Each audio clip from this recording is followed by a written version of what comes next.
welcome back to my channel. Welcome to Nina's Chelsea Corner if you're new around here. I hope you guys are ready for Chelsea's return as we welcome Aston Villa to Stamford Bridge. Not feeling confident, and it's almost like Groundhog Day because here we are, not feeling confident and a little bit fearful because Stamford Bridge isn't really a place where we take away 3 points easily and have that home advantage. It hasn't really existed in recent games, but who knows, hopefully we turn that around. Today I'm joined by Eduardo, obviously as you can see an Aston Villa fan. So we're going to preview the game, what to expect, offer some score predictions, and yeah, obviously subscribe to my channel if you're new, smash the likes and comment your thoughts as we go along. But yeah, I mean, Eduardo, you're in the Conference League, obviously you must be a proud Aston Villa fan, and to be fair, a lot of clubs have high hopes for you guys this season in the Prem as well, but what are your thoughts going into, obviously, the fixture on Sunday? But before we get into that, your thoughts about how far you can get into the competition. Can you juggle Premier League fixtures and potentially playing twice a week, which you haven't really done in the past or recently anyway? And obviously your thoughts around Aston Villa's form as a whole. Yeah, I think that obviously last night we saw our debut in the Conference League. Unfortunately, didn't go as planned away at Legia Warsaw. Obviously, sort of renowned for not being a nice, easy place to go. But in terms of the squad, Emery selected the starting 11 was a weakened starting 11 to, Premier League fixtures. So it was a risk and it didn't necessarily pay off. And of course, now we've had to chuck on Diaby, Watkins, Louise for the last half an hour in that game. When obviously we've got a big game coming up against Chelsea. So that's not ideal preparation. And obviously it was a loss of momentum in that game. But in terms of the tournament more generally, I think that obviously, a lot of neutrals are sort of expecting Aston Villa under the history of Emery to go far in the competition. Emery, of course, a four-time European champ himself. So I think that we do have the pedigree and the squad depth as well to really try and pursue that tournament. But that probably does come at the cost of league position, especially when you consider, teams like Brighton, teams like Newcastle and West Ham, who, to be fair, are also in Europe themselves as well. It's competitive. Yeah, and they are knocking on the door of the traditional top six as well as Aston Villa. So I think that, in terms of what I would prefer, I would prefer a late run into the Europa Conference League and really try to give our all at it. I would have preferred a stronger 11 to secure the win at Legia Warsaw, especially because second place in the Europa Conference League groups does have to play Europa League opponents to reach the knockout stage. So yeah, it will be interesting to see how Emery chooses to balance the two. Yeah, no, fair enough.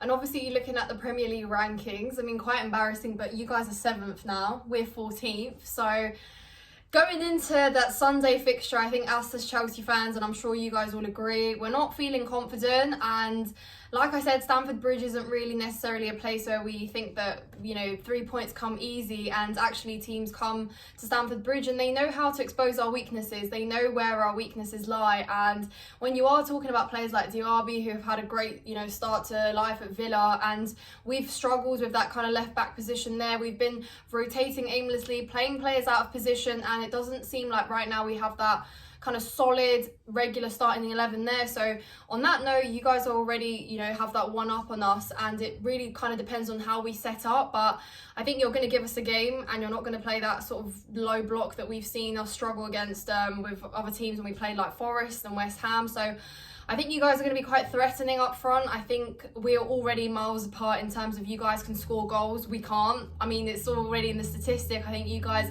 have scored around like 20 goals or so already in all competitions. And I don't even know how many we've scored, and I don't want to count them because the number is significantly less than that. But what are your thoughts on Chelsea kind of going into the season? And do you see it as an easy game, or do you actually think that you might struggle? Like, what is your perspective on that? Yeah, I think it will be interesting because, of course, like you mentioned, we're not playing the low block against most opposition throughout the Premier League and even in the Europa Conference League game. We've played that high line and we've seen the negative and the positive sides of that.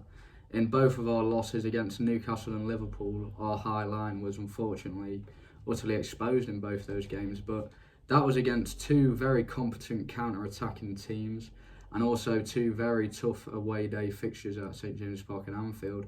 So it really will be interesting, because I'm not sure whether Chelsea on the counter-attack have maybe that same prowess as Newcastle and Liverpool displayed in those games. But yeah, in terms of the fixtures we have won, obviously I think so far we've really just won the fixtures that we were expected to win when you think of Burnley, Everton. So yeah, for me it will be a case of, if Chelsea can use some pace on the counter, that's where we can really be hurt this season. But of course, obviously you're massively underperforming on the XG estimates. So what do you think really in terms of your counter-attacking prowess?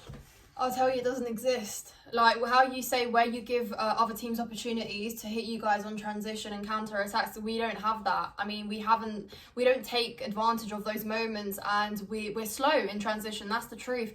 It's hard, and it's because we have so many young players right now. There's no chemistry. So where you see teams firing in that counter attack, we can't do that. And when it gets to that final third, we don't really know what to do with the ball. It gets whipped in, or it goes kind of side to side, and then we give opportunities to teams to get back, and we flunked it. And then we are trying to break through a defensive line, and it doesn't work, and then it ends back in our keeper somehow from a counter attack. And yeah, so you're saying that that's how we can probably score against you, and I'm saying that I don't think we are able to do that. So yeah, essentially it's a tricky one. I think if we do go 1-0 up at home and we actually do score before you, I think that puts the game in a little bit of a different perspective, because it gives us the advantage to maybe slow down the game a little bit, control it, and rather than what we do is, we try and fight for dear life to get an equaliser, and we can't, and then we panic and heads drop, and then you can easily score another against us. I think that is maybe where we have a chance of potentially drawing against you, beating you. I don't know, but 3 points are not much of our fan base actually believes you can get 3 points against you. So I think that is speaking magnitude. And yeah, like I said, last season we won and we lost against you, and I think both those games were poor. I mean, obviously you guys have built on that. You were still obviously really good form last season, but for us, the way we look and the way we sat, Kepa saved us in that win, and I still believe it till this day. It was just goalkeeping that got us out of that game, and us struggling to score goals is really what it comes down to on Sunday. If we can finish our chances, because I think we will create them, if we can finish our chances, then yeah, we're looking at a different game. But I think you can see that goal scoring it's not just been a last season problem, it's been a problem for the last couple years. Like last week, for example, you guys scored 3 goals at the weekend, didn't you? We could barely score 1, and you could have given us another half in that game, wouldn't have scored. And the reality is, guys, that we can't score goals and we can't come back from in behind. No way. If you guys get 1-0 up in that game, it's a done game in my opinion. Well, obviously they're the things that I love to hear, because just feeding your ego. Yeah, here. I mean, I'm realistic though. Like, I'm saying it for what it is. For sure, yeah. I think, I don't know, obviously Nick Jackson has looked good in games. He's looked energetic. You think Sterling in that Luton game, there have been sparks there of potential. And was that a backhanded compliment there? Sterling looking good. No, honestly, he really was. And people were getting him into the FPL teams. People really thought he'd have a nice run across that, fairly nice run of fixtures he had. But yeah, like you said, I think we can score goals. Diaby, Watkins, although Watkins himself hasn't actually scored yet this Premier League season. But the defence is shaky, and if there's anyone you can score against, I think you could stand a fairly good chance against our defence really. But I mean, at home it's much better. But yeah, really, I wouldn't say we've looked solid defensively. So no. Well, here we go. If we can finish our chances, guys, then what Eduardo's saying is that maybe we can find that goal and find that win. But yeah, really, we have struggled. I think obviously last season when we lost against you guys, our manager was sacked. It's not going to be the case on Sunday. Pochettino will be given time, but I certainly think that the pressure rises if we lose and drop points respectively against you guys, because that is now the run of games where we're saying we need to be picking up points, and we've picked up 5 out of all those fixtures. So it's quite crazy. I mean, you guys, I think you're on 9 points, but that's still a completely different statistic. And you guys have had difficult games as well, and we supposedly haven't. So it just kind of places us there where we're not winning the run of games we are supposed to. you guys are still picking up points, and you've probably, I think you got Brighton as well coming up, and then you've got an easier run in the Prem, so already like that just is a lot easier for you guys. But yeah, no, though in terms of like Emery though, how are you finding kind of his management? Obviously it's a kind of a whole new level from like what Gerrard did for you guys, but how are you feeling hopeful that he is definitely the guy to like take you guys forward, you know, keep you in Europe as well potentially? Like, what are your thoughts? Yeah, obviously I think he's very loved amongst the fan base. Last season, obviously, it was an absurd statistic about how many points he got since coming in. I think it was Man United, Man City and Arsenal only above us in terms of that. Obviously, you know, with that turn of form, there was going to be some drop off this season, you know, because he really did come in just completely transform us. But I think that over the course of the season, hopefully we're going to see his style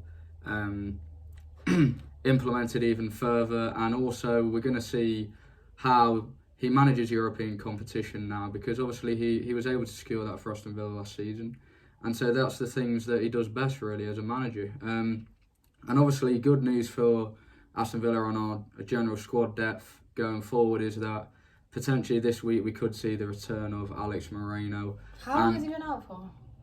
Well, I think he has been out since last season, April time, when he got injured against Liverpool. So, you know, he's missed a few games, mainly injured over the summer though, in fairness. But that'll be a good addition. He's definitely a great ball progressor from defence for our team. And obviously Jacob Ramsey as well was able to get some minutes in the Europa Conference League. So him and Moreno on that left-hand side probably could be our strongest sort of left-hand side moving forward. So we may see that against Chelsea, and yeah, if I was to see Moreno on the team sheet, it would be something to be happy about. I do have slightly more confidence in him, although Digne has played you know, fairly well since coming in. Didn't have his best game in the Conference League though. No, fair enough. Okay, and we can round this out with a score prediction. Be nice, Eduardo. But score prediction for Chelsea Villa on Sunday. I think I'm going to go for a 1-1. 1-1. Do you know what? I've heard that from a few fans, 1-1 actually. And you know what? Our standards are so low that we'll probably view that as a positive result, to be fair, against you guys. So yeah, I said a deluded 2-1 to Chelsea, but I genuinely don't believe that we can score 2 goals in this game. And to be fair, if we're talking about improvement, then even 1 goal is going to be great. So yeah, okay, let's go for a 1-1 draw against Villa. It's another point to add. But then when we get into that run in November, guys, that is yeah, well, good luck to us. But anyway, guys, I hope you've enjoyed this video. And of course, like I said, like it, subscribe to my channel if you haven't done so already. And Eduardo, tell people where they can find your things. Sure, so yeah, I can just be found Ed Tansley Sport on Twitter. So yeah, give it a follow, give Nina's stuff a follow. Sounds good. Yeah, cool. I'll link it down in the description below. Thank you so much for watching, guys.